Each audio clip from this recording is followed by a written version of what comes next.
কাউকে আপন ভাবার আগে শতবার ভাবুন, আপনি কি আপন মানুষ ছাড়া খুবই অসুখী? আপনি কি আপন মানুষ ছাড়া একদমই ভালো নেই?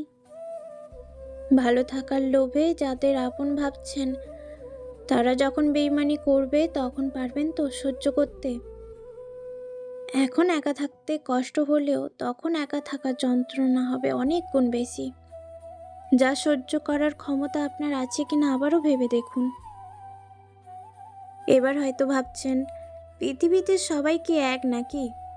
হ্যাঁ, প্রয়োজনে প্রায় সব মানুষগুলোই একই রকম, শুধু প্রকাশভঙ্গি, সময় ও ব্যক্তি বিশেষে কিছুটা আলাদা। পৃথিবীতে আপন বলতে আসলে কিচ্ছুই হয় না। তাই বুঝি সৃষ্টিকর্তার জন্ম মৃত্যুতে কাউকে সঙ্গী করেনি।